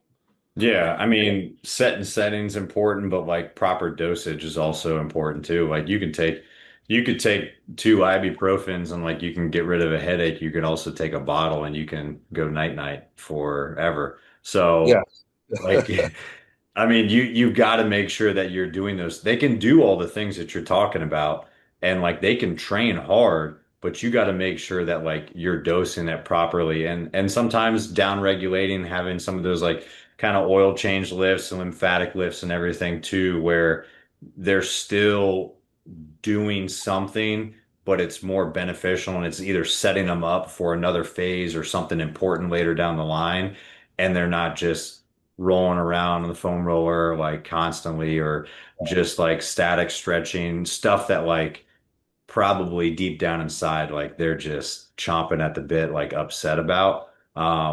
It keeps them engaged, it keeps them active, it keeps them doing something else like that's what you want, because again too, like they're going to be bought into the system, and if you're doing something that like they're really fully against and you can't get them on board with, like there's going to be a little kind of mutiny on board too, probably. No, for sure. And nothing to like, anything to keep them from being a victim, right? Looking like one and performing like one. And I think one of the things to help the dudes mature with is like finding, like you're saying with the ibuprofen, and like everything in training is a beer tolerance. And the longer we can keep, how many times have you thought throughout your adulthood or whenever we start drinking beer, that man, I wish 2 beers did the trick? Versus, and that's same with training. There's so many times where you're thinking like, man, I wish like the effective dose was a little like, and this is kind of a, this is me talking as like a, I have no hair on my head, right? So this is me talking as like a veteran meathead. But the more things I can find that have a minimal effective dose and I get the more out of it, the better. And teaching dudes that, where it's like, hey, the one of the quickest things I'll do is like, hey, deadlift volume today. I know it says 3 work sets. I've seen your schedule this week. I'm only giving you 1 work set. I know this is supposed to be a 5x5. I've seen your schedule this week. I'm capping your weight and we're doing 3x5. And so letting dudes know that there's a long-term process to lifting. And it's not just, dude, like get away from the whiteboard mentality of like people are trying to only be as good as a whiteboard workout. And not everything needs to be looking fancy on a whiteboard and leaving sweat angels on the ground. Like get used to being the dude who looks like a performer and pishes big boy weights versus like what's on a whiteboard and you taking an Instagram story of your sweet Metcon or your sweat angel you left on the floor. Yeah, that's perfect. That's well said. Hey, so obviously, like for those that aren't in the tactical setting, like there's a lot of times that we're not going to necessarily be with our service members and like kind of working with them. Just like we talked about, like maybe they PCS, they get out, they're on TDY deployments, like they're on different mission sets, like or they're just their job. It gets in the way and like they're unable to come in. And sometimes based off of who you work with, like the mandate of coming in might not be like it's voluntary in some places or it's voluntold or it's like, hey, no shit, everybody's there. Like it kind of works differently for everybody based off leadership and just job duties. So how do you kind of manage like all these stresses and different things we kind of talked about and adjust the program, not only for when they're in person, which we kind of touched on, but also like remotely for some of like your service members and stuff too, because they're going to be away. So you got to find a way to like educate them and also kind of let them be on their own in a way before they end up maybe coming back or not coming back. I think, dude, if it's with people at your your active unit, honestly, dude, I think as weird as it sounds, that you're going to get your biggest buy-in when they're away from you. If you can set them up on a wicked ass deployment program, or if I got a dude who he's about to hit a TDY where he's only at a hotel gym or has dog shit to train with, boom, I'm giving him Task Force Silverback TDY 4 week program. Um, and that wasn't a plug. That's just like the, you know what I mean? Like that's what I'm going to give him in programming standpoint is it's a 4 week TDY program that's just bands and hotel shit. I've had dudes come off week 2 of that, shoot me a text. They're like, holy shit, this is, and there might be a new guy who just PCS'd. They're like, this is better than anything I've ever done in another unit in the weight room. And I'm like, baby girl, just wait till I get you in the weight room. Like, you thought that shit was good. Like, wait till I get you in the weight room. And same goes with like, you'll get some dudes who are a little standoffish, dudes or gals, standoffish working with you just because personalities and they might not want to think, they might have had a great relationship with an old coach they don't really want to step out on. They might have had a bad relationship. There's a lot of dynamics. Um, so hook them up with a 12 week, whatever duration we're working with program. Like if he's on a 6 month deployment, I'm going to give him 2 12 week hitters. That's when you're going to get your buy-in because they get to run the programs on their own and they're volunteer, not a victim at that point. They're not being told to work with you. That's when I've noticed a lot of strong buy-in is when they're away from you. They get to be like, all right, dude, like this program was good. Let me see how you are in person. And then the difference in person too, there's going to be like some different kind of, I call them gateway drugs, like different moments where you're going to be able to like get in their ear for a sec. So if you give a dude a cue, he's not working with you, doesn't want to work with you, and he asks you a form question or you see something and you just like do one change and he feels a difference right away, he's going to, at some point, he or she is going to be like, damn, if that was that effective in 30 seconds, what's it going to be like if I can get with him full time? And so it's just like making those moments kind of count because you're always going to be on an interview with these guys. They're sniffing butts 24/7, deciding if they want to work with you or never want to see you again. So you just have to be really effective on the flybys because eventually, and then the other thing too, what I noticed works really well, the people that are working with you, make sure you're turning them into motherfuckers because like they're going to be your business cards. So when they see Simon Birch over there turn into Simeon Rice, they're going to be like, damn, like that dude used to be like, he was anybody who's not in the tactical saying like a new guy on team call him cherries and stuff like, damn, like that cherry used to like not bench 135 and now he's friggin' throwing up close grip at 315. That's impossible to ignore. No, that's a great way. Like, and sometimes you're only going to get like a short touch point too, like when they're in person. So like you need to really make the most of it. But I think you're right too. Like being away sometimes might be the best indicator, like for someone whether or not they do want to work with you, because a lot of work like goes into what we did in college, or even some of the programs we're giving them for deployment cycles too, to like kind of set it up in a logical way, like try to make the programs easily readable and something that, like you said, volunteer, not like victim, but something that they can also easily kind of transcribe and read themselves and execute quickly and not feel like reliant on you as the coach, like who wrote the program, to constantly give them feedback. Because they need to be able to do this stuff on their own, like physical training, preparation, all this stuff is inherent to their job tasks, like being a part of the military. Like we're just supposed to be kind of liaisons and subject matter experts to help guide them along the way. But ultimately, at the end of the day, they should be able to kind of command their training and be able to be self-reliant up to a certain degree, and then hopefully come back and make some touch points along the way. I mean, that's it's a great way to kind of do it and get people to come back for more too. Well, I think like the here's the thing about I had a commander ask me this. Dude, one of my favorite dudes ever. Out of respect for him, I won't mention his name, but everybody in that circle is gonna know who I'm talking about. And he asked me, he was like, "You're the first coach I've seen who doesn't like nitpick and micromanage on bullshit." And he's like, "You let everybody make their own decisions." And he's like, "Why is that?" And what I told him is these dudes have 23 hours to fuck up what I just did with them. And being a lifetime meathead, if you're gonna be have a six pack, if you're gonna have a huge bench, huge deadlift, whatever your goal is, right? You have 1,000 mini choices a day that you need to correctly make to make those goals happen.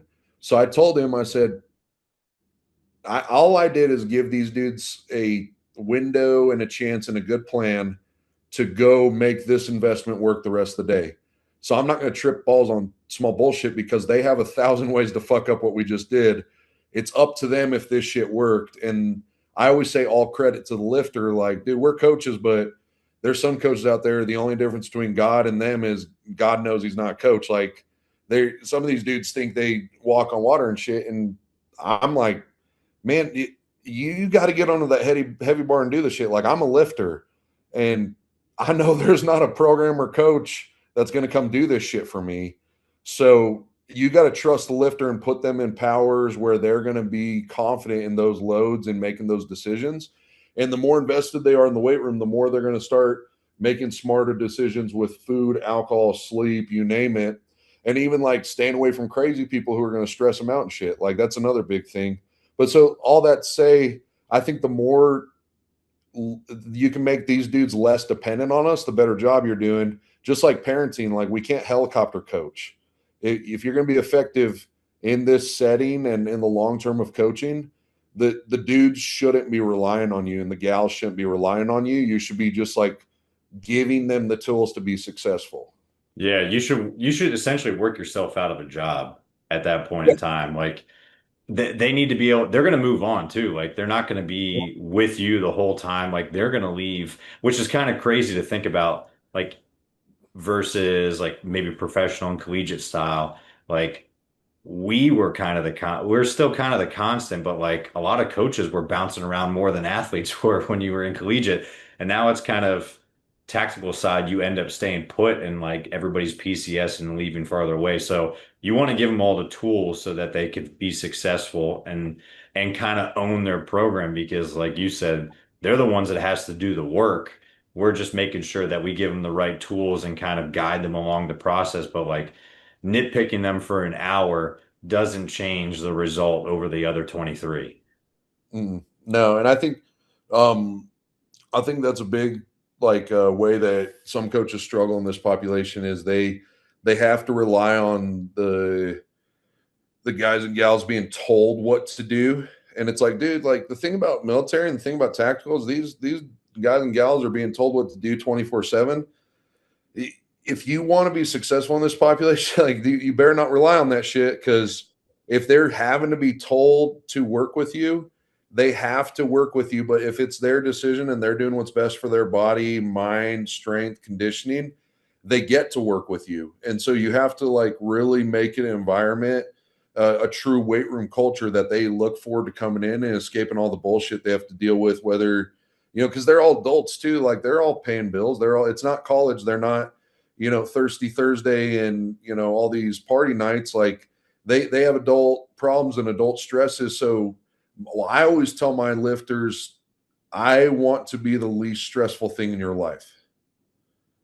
Yeah, you want them coming back for more too, and like being excited to be there and framing it to the point of I get to be here too. And Mm. Yeah, sometimes I don't know what it is. Like they know it's important. Sometimes it's pushed that it's important, and sometimes it's like pushed down their throat and handheld to the point where they you actually have them there, like physically in front of you, and they're not there. They're checked out.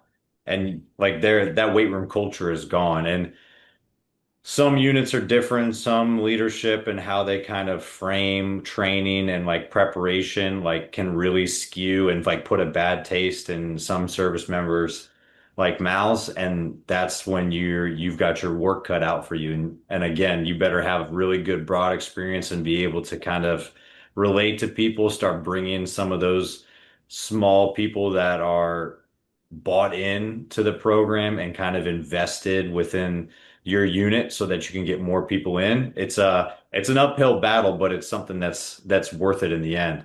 So I wanted to shift gears a little bit too, like still working tactical for you, like you found a way to kind of like also have some things off to the side that allow you to coach a little bit more with different populations as well, with like downrange strength and also like world's strongest operator. I know they kind of go hand in hand with a few things like world's strongest operator, like coming from your time with that unit and just the camaraderie and the community and culture from like some of those operators and just the history of one of the guys that passed away. But kind of touch on like the inception of both downrange strength and how that kind of pivoted to starting the event and competition with World's Strongest Operator.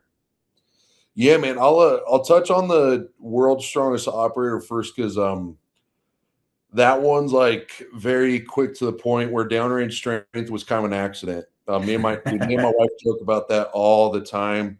Because we're co-founders, right? I told you I'm not even the smartest coach, best lifter in my own house, so it's easy to stay humble because like, dude, I got my wife and my two kids who remind me every day, like I got three bosses in the house, and then my dogs, dude. I'm lucky they let me in the house. So, anyways, world's strongest operator. I think the story that a lot of people don't know was originally it was kind of an ongoing joke between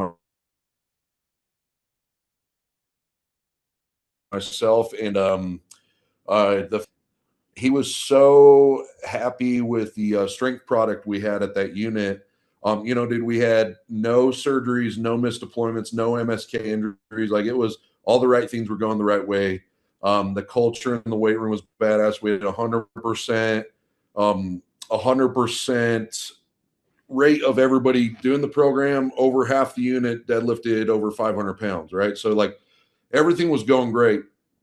And he would always make a joke that he wanted to do like a how they have like the different best competitions for different services, and he made a joke that he wanted to have everybody from different soft units TDY, and we take our like middle dudes and punk them out. So we take their strongest members at each unit and they have to compete against our middle guys. He's like, they wouldn't hang here. And he was like, because like, you want big buy-in, make sure your leadership has something to brag on and make sure that they're feeling the effect too. Him and our chief were two of the like those two in this setting, like where you kind of place with like the best groups you've ever had. I could have taken him and our chief and put them on any team I've ever coached, and they would have been top dogs of like weight room buy-in. They were just, god damn, dude, they were awesome. Like those two were, if you want to know how a like commander chief and DO should run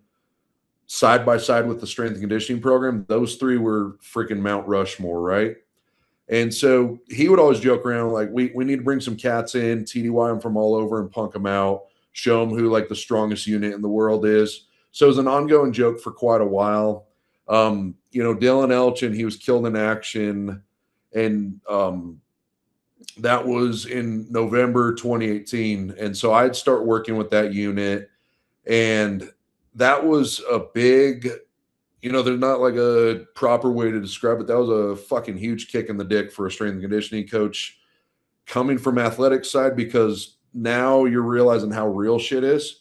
Because we used to deal with like, an ACL or this guy broke a thumb or this, and it's like, this now it got real world really fast. And so that was hard on everybody. And I was like, damn, like, you get glued to the guys really quick, and that made it speed up even quicker because I'm seeing what they're going through and I'm seeing how real shit got for them. And so his team was like one of those teams where they would have been, again, talking about any team I've ever coached. They trained like linebackers. They had weight room culture.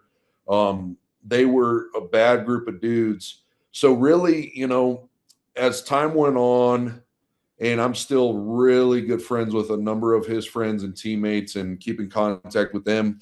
We, my wife and I would talk about like, we want to do something a little like different, for Dylan and it really his team, man. Cause like, I got their flag in my garage gym and like those dudes were the boys, fucking love those dudes. So it was just as much for Dylan, but also his team of like, hey, like we want to make sure that we're doing right by you guys too. And that, kind of highlighting you guys in the weight room as well, where we do deadlift for Dylan every year. We do press for Cole, Cole Conda, if he was a Texas kid, and make sure that we're doing right by the dudes. And it's grown really cool, right? Because it was just specifically soft at first. And then it really kind of grew within the tactical by word of mouth. And then so we opened up the tactical division, then the women's division. And Marcus Purvis, he every year he leads out the memorial push-ups. And he said something cool a couple of years ago about how like it's cool to see Dylan still bringing to get people together every year, right? And that meant the world to me that, God, there was a quote last year. One of our cats said, Marcus Flores, he's won the heavyweight division quite a few times now. He was like, there's the day, and I'm fucking it up. Somebody can like Google the quote, but it's even better than there's the day you die. And then like the day you die is when people stop talking about you. And in this community, I've seen how important it is to keep talking about dudes and keep keep saying their name and, not forget about them. And so it's important for us to have, Dylan and Cole bringing people together every year. Deadlift for Dylan, press for Cole, and all these rad dudes and girls are becoming, the WSO family, and every year it grows, and it's just cool to see, him and his friends being honored that way. No, that's awesome. That's a great tribute too. And like, it's a great way to kind of bring everybody together and be a great reminder. And yeah, I'll butcher that quote too, but I know exactly what you're saying too. And like, that's the whole purpose behind the memorial push-ups and like to have something like WSO to get everybody together and like be a test of fortitude, like community camaraderie and just get the team back together and compete just kind of the same way that I'm sure that he was doing daily, like when he was a part of the group as well, like is carrying out his name and it's awesome to kind of see that not only like was it like a great inaugural year too, but like going into year 7 as well, like this next time, right? 7 is going to be the next one. Yeah, damn, dude, 7. That's insane. But yeah, it's cool. And every year I make sure that we have people there to in Dylan and Cole's friendship circle to make sure to tell stories and tell their favorite stories and part of the tying it in with the strength and conditioning side too, the strongman elements. Every year I get with our strength panel, Josh Bryant, Coach Yox, Tony Cook, Josh Daniel, Dan Clemens. And, and what's kind of unique, you being, any strength and conditioning coach listening to this as well. It's all CSCS and CSCCA that we get together and we make sure the events are safe. We talk about rest ratios. We cover all the bases on that, which I think is pretty unique for strongman. Because one of the comments we get every year is everybody's like, dude, how'd you guys come up with those kicking the dicks? But also like they're very safely and effectively done. And that's a big thing, for my wife and I, like, she's a strength coach, athletic trainer. I'm a strength coach. And we like to find those very intelligent ways to kick people in the dick, but make sure they're walking around later that day. Yeah, I mean you gotta find that balance with it too, because like we talked about with just like regular programming for like the tactical space and everything too, like you want to have those gut check sessions and like you want to strain and like do something difficult, but you also got to be kind of ready at a moment's notice and like you want that competition again, but you also don't want it to be at the detriment of an injury or something. And we're not going to be able to like bypass every single like small thing that's going to happen, but like doing your due diligence on the front end to kind of work the events and like the rest ratios and making sure that it's a great, well run, like safe event, but that the competitors can actually compete at their fullest to it. Like that's kudos to you because like I mean I've been part of enough events that some forethought could have helped prevent some things. Yeah. I've seen in Highland games a couple hammers go into the crowd. I've seen some stuff get wrapped around people's legs. I've seen a couple knees get dislocated on power stairs that maybe weren't built so well. So Like that's a lot of people. I think a lot of times people think that's happenstance. The stories you and I have heard from these events, like, dude, I've heard some that I'll tell you offline that I'm like, wait, what the fuck? Who thought that was a good idea? And last year, dude, it was cool because like I mentioned, all the dudes who were kind of on our like pseudo strength panel. And then Dr. Motley came out last year. Like we had PTs there. We got I take a lot of notes from a lot of people to make sure we're putting on a good, safe event.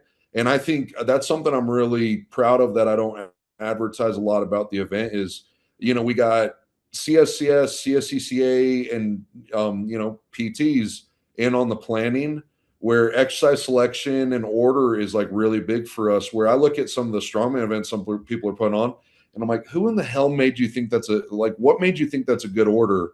And I've pulled some of my athletes, a lot of the strongman competitors I work with, I've pulled them out of some events, and I'll admit that all day, where I look at the selection and I'm like, I care about you, so I'm not letting you do this one. Like a donkey put this together, and when they want to actually learn exercise selection and program an event like an adult, you can go do their contest, but that one's bullshit and you're not doing it. And luckily I work with a lot of smart athletes and they look at it and they're like, yeah, hindsight, I didn't even look at the event orders. And you're right. Like, and I'm like, yeah, dude, I'm not letting you blow a bicep. yeah, it's some of them are wild. I think they're going for outrageous and Mhm. in some aspects. I mean, I like some of the old school like strongman events and stuff too. Some of the wild ones or ones that are kind of cool, practical. Like I'll always look for a competition that's got something like one of one in. Like I'm still beating myself up because I was always like on the road training with a team, like back in Maryland, because I forget what place, I think it was, I forget what place it was in Virginia, like Northern Virginia, that always did this car carry. And it was the Mhm. worst harness of all time, but it was like an orange beetle bug. And you got to carry it. And I was like, I mean, I want to do that so bad. I mean, I'm always looking for like weird events like that, but at the end of the day, like who you're working with and like how the event's being put on, like it's got to be more than just like shock and awe. Like you want it to be a good training environment and for them to challenge themselves, but like we have to keep the big thing, and that's them like competing, but like being operators at the end of the day.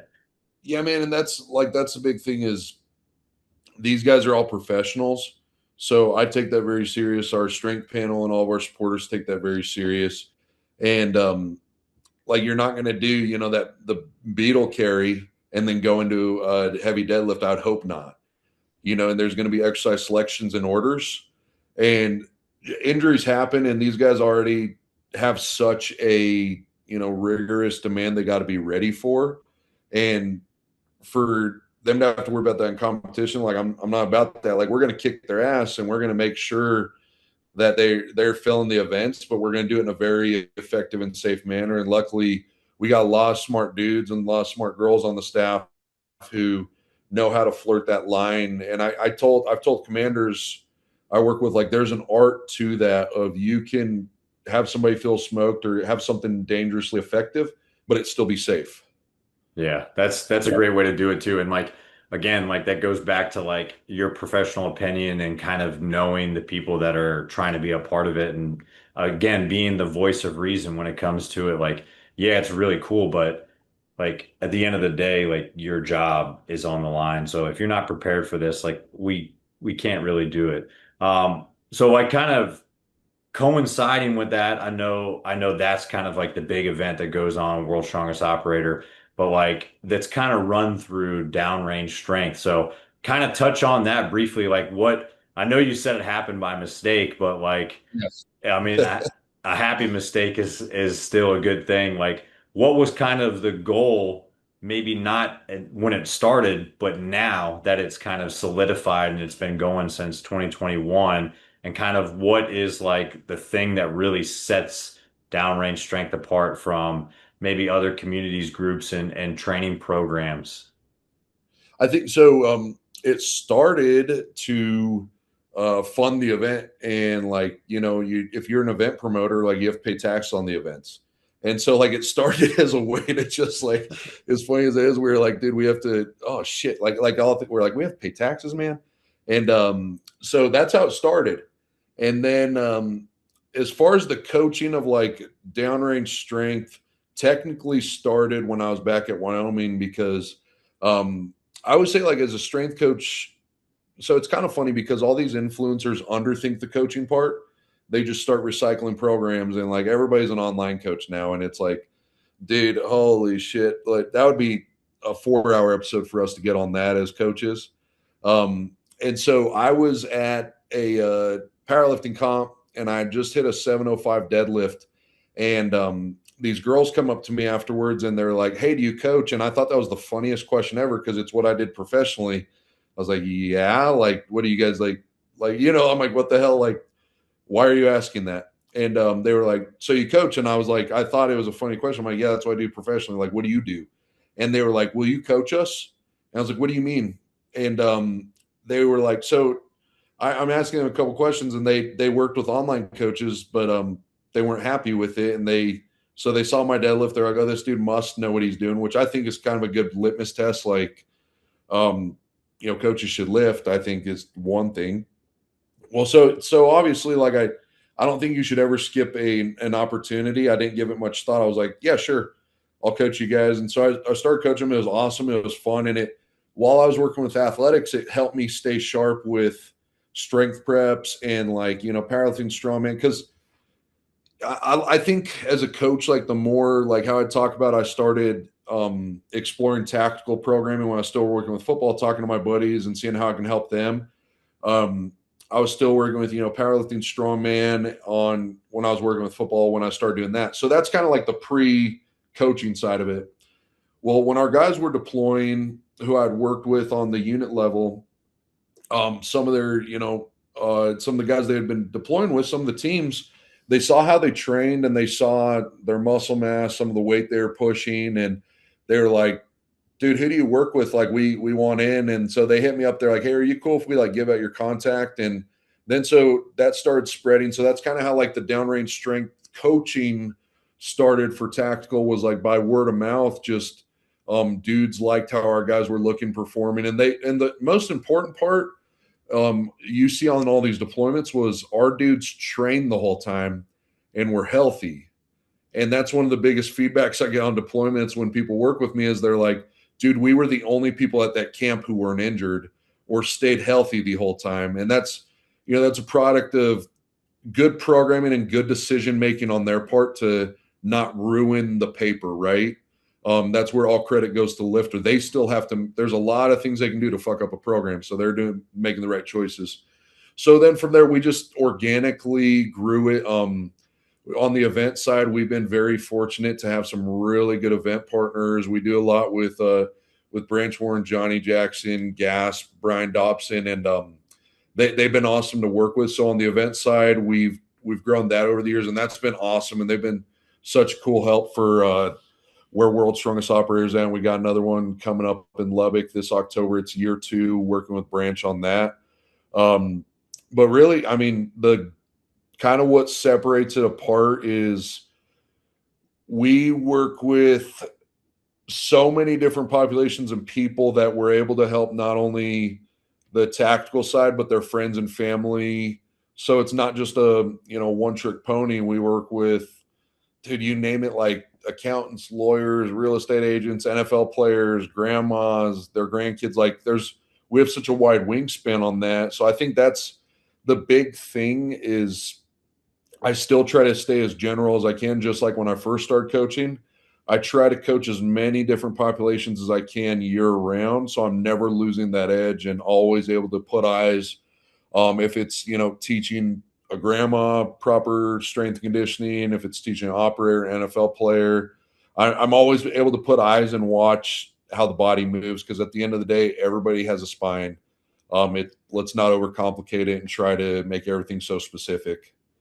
That's cool. That's I mean, I was probably naive to that too, thinking like, I mean, tactical side and like some of those athletes too, like are like bread and butter of like downrange strength, but like there's so many other people you're working with that are athletes in their own right, or just grandparents, or just people that want to stay healthy and have regular jobs and be able to pick up their kids. Like being a generalist for training like is never going to go out of style, and it's such a huge importance. I mean, I would have never kind of thought of that, but like I also like what you're talking about when you're not in a setting and you get so like narrow vision, like tunnel vision towards like only training in this kind of setting. And then you lose like the forest for the trees. Like there's so many other things that you can pull that help the population you work with. And you don't have to be just niche down as like, I mean, you see all the jokes on Instagram, like fake tactical people that are carrying easy curl bars and like pretending like they're like on a march, like just you've seen the shit. I can't stand it.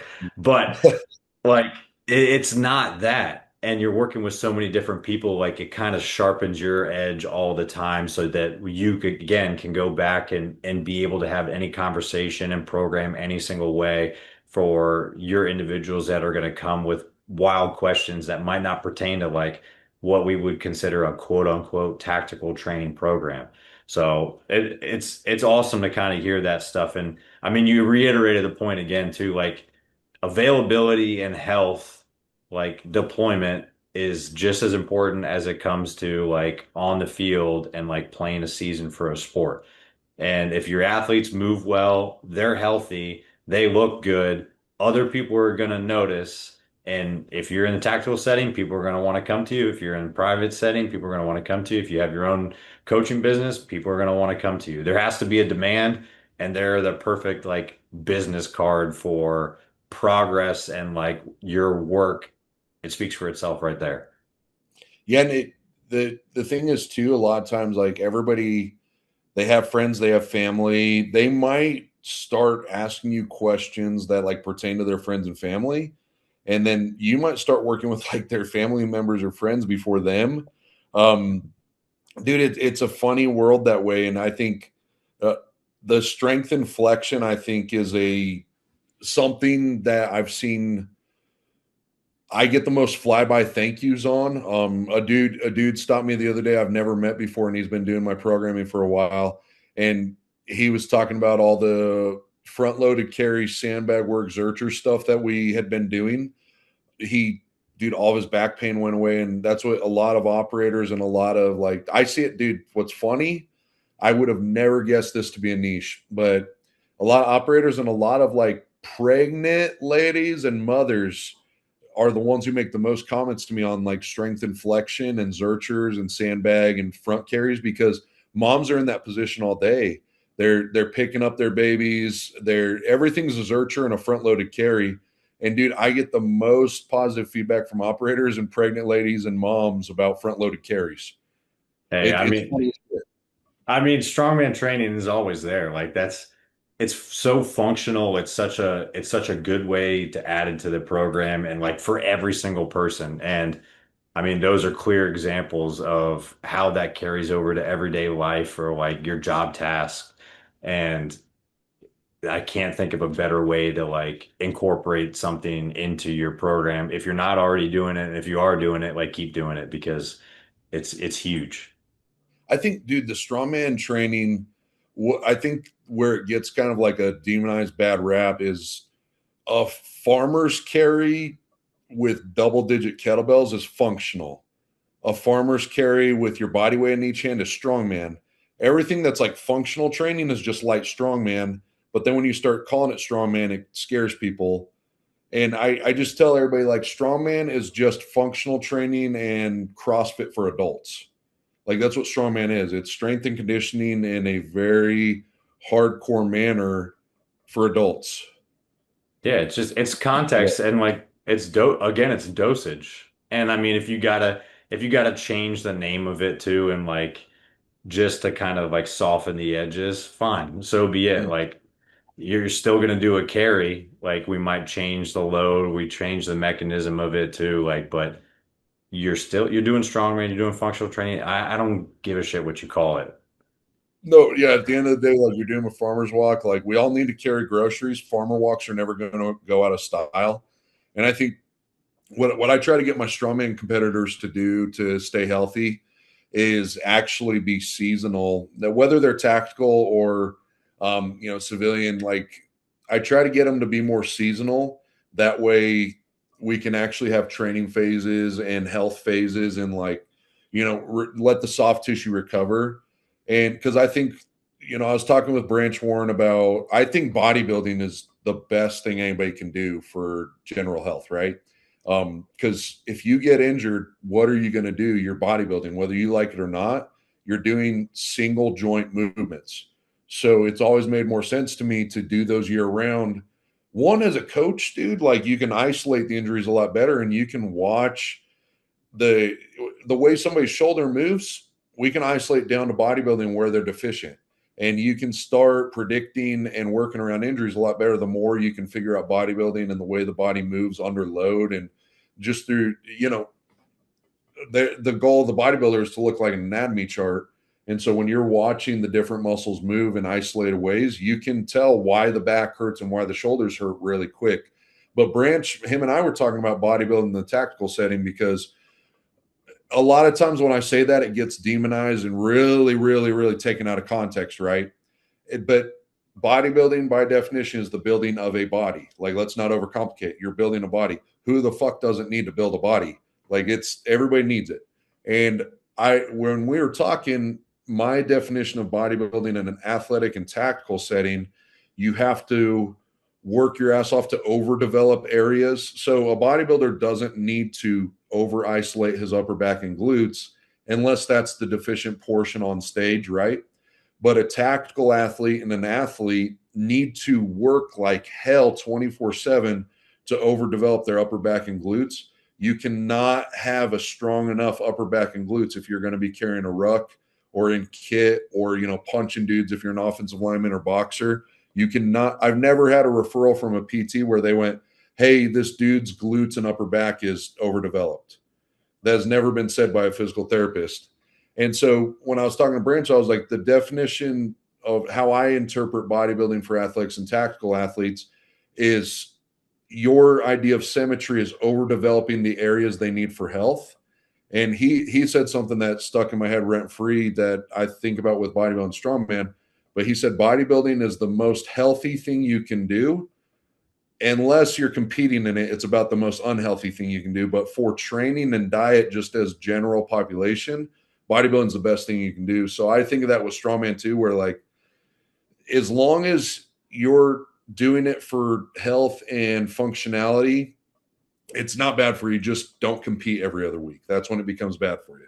Yeah, I mean that's a perfect way to do it too, and it's a roundabout way to like kind of prepare someone for like worst case scenario, but hope for the best.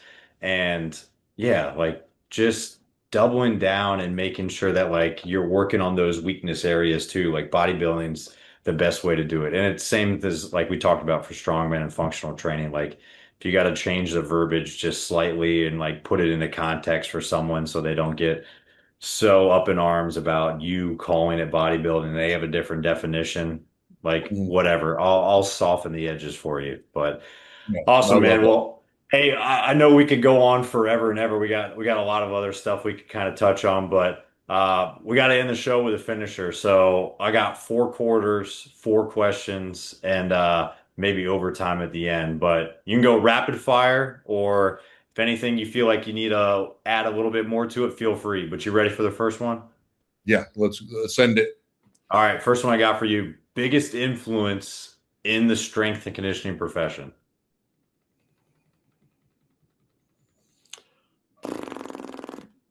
I'd have to say Yachts and Josh Bryant. All righty.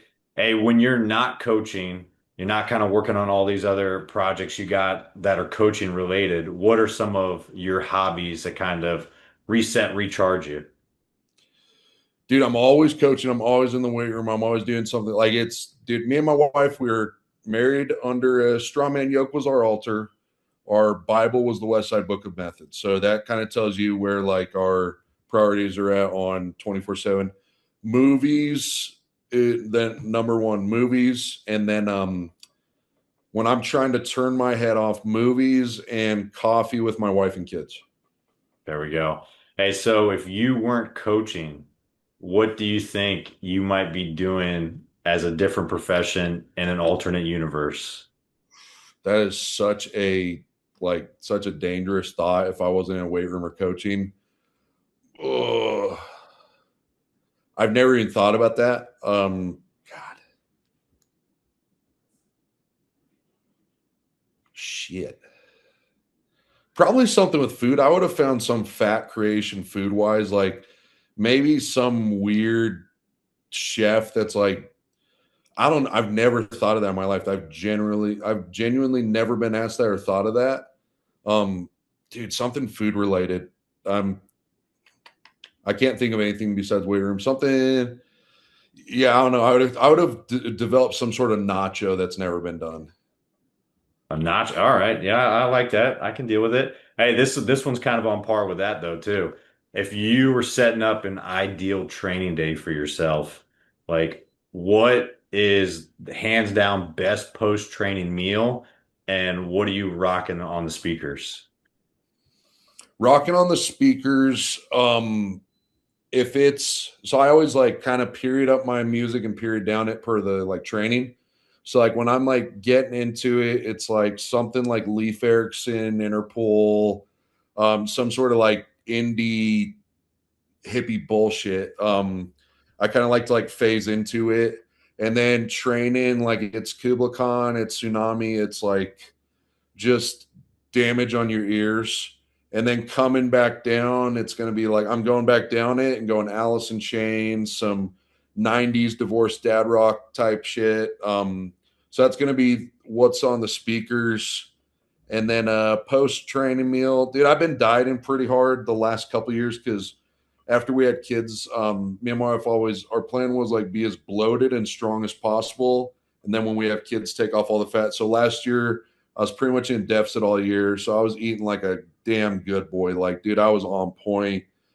This year, I'm on kind of a leaner, putting on some muscle mass, back off that.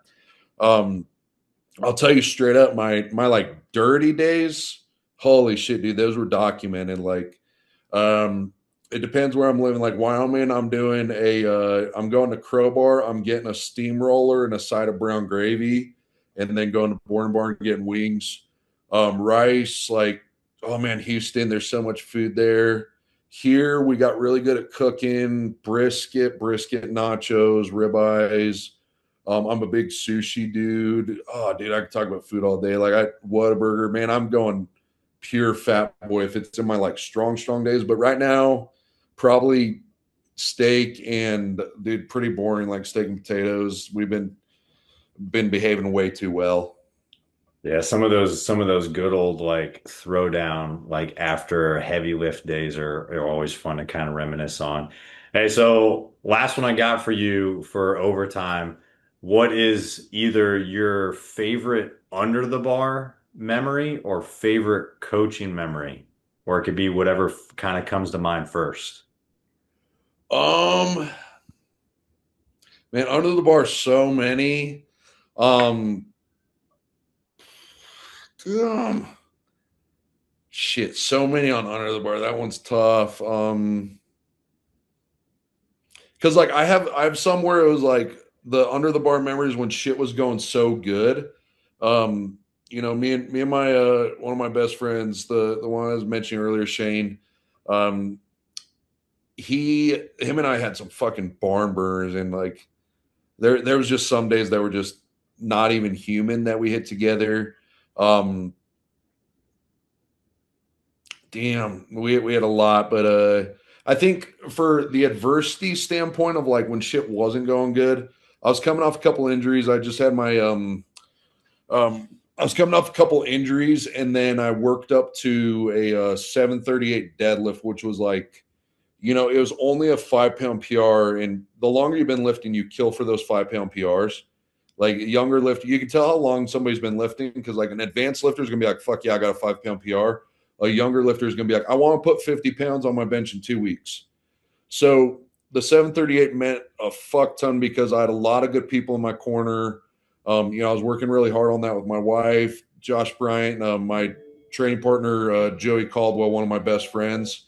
And so that was cool, like from an adversity standpoint, because I was coming off a couple pretty big injuries and just busted my ass, and it was like so kind of a cool everything was going against me, and I came back and hit a PR and like was building some of my strongest lifts ever. Oh dude, no, fuck that. My favorite memory under the bar was probably I hit a 700 for a triple with my little girl, and I wanted to hit another 700-pound deadlift before I started cutting because I didn't. I always think it's a cop out when parents like get weak because they have kids and they stop training. And I never wanted to use my kids as an excuse. Like, so I wanted to hit some big weights before I started my cut. So I can never say like never use them as an excuse, right? So I hit 700 for a triple with my little girl, and we have a really cool picture. Like, um, my wife got a really cool like video and picture of us, and it's right under a sign my wife made for me that my favorite Louis Simmons quote: "We don't say pecs around here." And so that was probably my favorite under the bar was my that lift with my little girl, and then I had one like that with my little boy too. Where it's kind of my like last couple heavy deadlifts before I was going to go on a pretty significant cut and try to drop down to like a very low body fat. So yeah, that one. That's awesome, man. Well, I mean, keeping it kind of in the family and not making them an excuse and just actually involving them in everything too. Like that's a pretty special moment to kind of tie it all together and definitely a core memory. They'll be able to kind of look back on those pictures later on. So I Yeah, man. know I know we got to kind of get you out of here, but just for anybody that's got any more follow-up questions and anything for you, like let them know where they can kind of follow downrange strength. Obviously, like kind of keep in touch and see World's Strongest Operator and follow up with you for anything else. Yeah, man. Pretty. If I get active anywhere else besides Instagram, it's pretty much just Instagram right now. I need to get a little more tech savvy, but at downrange strength, at World's Strongest Operator, and always looking for ways to help people. And like if anybody wants to see anything or we're just I try to keep it as simple as that, man. Try to help as many people as I can and um, help people problem solve. So those are the two hot spots. And if I get tech savvy, I'll put if we're anywhere else. But dude, I hardly, as you saw today, getting on this. Like I'm not a tech savvy guy, so those two for now. And I appreciate you, Nick. It's been fun as hell leading up to this and our combo today before this. And yeah, I appreciate you and anybody that needs anything, and appreciate anybody who listened to all my CT outbursts. No, it's awesome, man. I know the audience is gonna love it, and I appreciate all your time, man. It was fun chatting. We'll definitely have to keep in touch and run it back sometime. But we'll take care, man, and we'll link everything in there. But appreciate it, man. Hey, likewise. Thank you very much. That's it for this episode of The Strength Game. Thank you again to this week's guest and to our sponsors.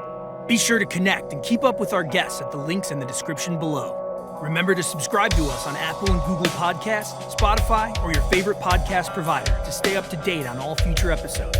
Also, check us out on YouTube and CoachO'Brien.com, where you can find all the video versions of these episodes, as well as show notes, episode schedule, and much more. Comments, ratings, and reviews are always welcome and appreciated. Thanks again for tuning in, and be sure to join us next week for another great episode of The Strength Game.